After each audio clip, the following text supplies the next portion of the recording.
Big time co-main event coming up this weekend. And listen, we were excited. UFC 269, you were supposed to get Leon Edwards and Jorge Masvidal. But to close out the end of this year, this is the biggest welterweight fight we could get. We have Wonderboy, you know him as Stephen Thompson, taking on, remember the name, Belal Muhammad. And for Belal Muhammad, if you want a win for both of these guys that predicts the way that this fight could go, I mean, do you remember the time Belal Muhammad fought the striker in Diego Lima and beat his head in against the cage? Wait, no, you just made history, Craig. You're the first person to ever compare Diego Lima and Wonderboy Thompson. Belal Muhammad absolutely looked like a man possessed in that fight. And here's the thing about the bully, B, if you will. The crazy thing is, you look at the losses that he has in the UFC and you go, okay, he loses to Alan Jourdain. Kind of awkward because they're on the UFC Fight panel. of the night. But that was an amazing fight. He gets finished at UFC 205, the big New York City card, to Vicente Luque. Then he rings off some more wins. So let's talk about some of the wins. He beats Randy Brown, he beats Jordan Meehan, he beats Tim Means, he beats Chance Rencounter, and then he loses to Jeff Neal. But does that loss really hold a lot of water? I'll let you continue. It does. However, I'm going to move forward to make my point. He beats Curtis Millender. He beats Takashi Sato. He beats Lyman Good. He beats Diego Lima. He has a no contest against Leon Edwards where he got his head boxed in. And then he comes back and he fights Demian Maia, one of the greatest grapplers of all time. And in that fight, he nullifies his game and Belal Muhammad gets the win. So, he is a winning machine in the UFC.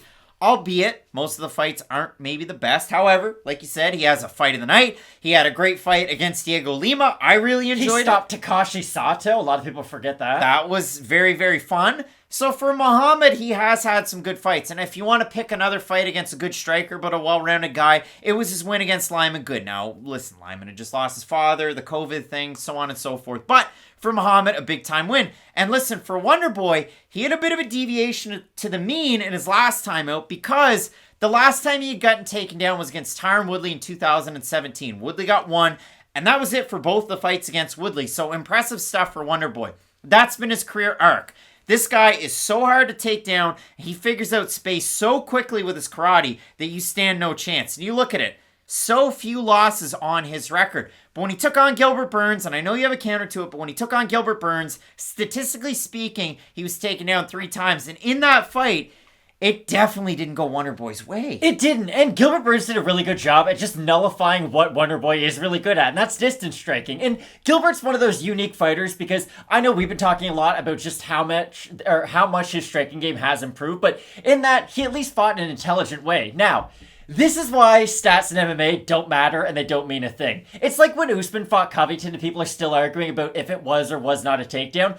It's all very subjective as to what is and is not in significant strikes, in striking defense, and even takedowns earned. And against Gilbert Burns, yeah, Wonderboy got taken down, but he was never controlled on the ground, and that really is the key. Was he held up against the cage? Was he put in awkward situations? Yes, he was, but he was never downright controlled on the mat, and that's the important thing going into a fight with a guy like Belal Muhammad, because Muhammad, oddly enough, fights in a similar manner to Gilbert Burns. They're very, very different, but they both want to set up their boxing. Burns is much more kick heavy, use their takedowns, and then win the fight on the ground. My issue with Muhammad is I'd say he probably has better cardio than Gilbert as to where he's more steady than Burns. He can just sort of keep steady output for a total of 15 or 25 minutes. This is what I worry about with Muhammad, though. You brought up all of his losses. Don't all those guys kind of fight in the exact same way? And don't all those guys kind of fight like Wonderboy? Alan Jourdain, a long, rangy Muay Thai striker who can defend takedowns, beat you up on the feet. Vicente Luque, more of a Muay Thai kickboxer, but still, his whole game is built around defending your takedowns and being a rangy striker on the feet. Or submitting you. Jeff Neal did the exact same thing to Belal Muhammad, and Leon Edwards was on his way to doing that to Muhammad before he ended up poking him in the eye. It's just, with Belal Muhammad, he is a great fighter, but we have seen a certain style of fighter be able to beat him. Guys with big power on the feet who can defend his takedown and just force him to become a striker. Because if you want to look back at the Diego Lima fight, and I think that's a great one to look at when you're trying to project this fight, his striking has gotten better, but the issue is that he doesn't have big power on the feet, so if you are somebody who can move their feet really, really well and get him to chase you, then you're going to be able to counter yourself. Even look back at the Luque fight, and I know that was a long time ago, but it was a long time ago for both guys. Luque waits in the pocket with his hands up, strikes in an intelligent manner, and the second Muhammad drops his hands, Luque counters him with possibly the nicest left hook you're ever going to see. It puts Muhammad down. Muhammad got dropped against Alan Jourdain twice. He got dropped against Jeff Neal twice. Like, he's been hurt by these big, rangy strikers who can hit you from a distance and get out of the pocket, and I don't see how this fight goes any differently, because Wonderboy is that exact fighter to a T. The trouble that I have with this one, and I'll give Belal Muhammad his props if I haven't already with that Diego Lima fight.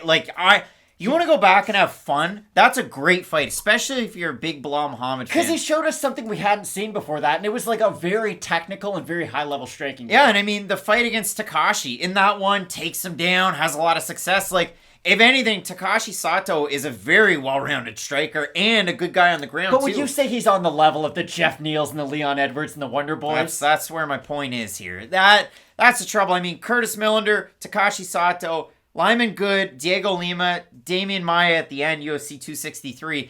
I just have a hard time with kind of the level of competition, some of the wins. I mean, if you have a no contest against Leon Edwards where there is no winner, and then you fight Damian Maia, you'd think you'd be fighting guys in that upper echelon. You fight Damian Maia, now you get Wonderboy. And for Wonderboy's last time out against Gilbert Burns, we've seen this. Wonderboy hasn't had a stretch like this in his career. He loses to Darren Till, however close it was, whatever you want to say.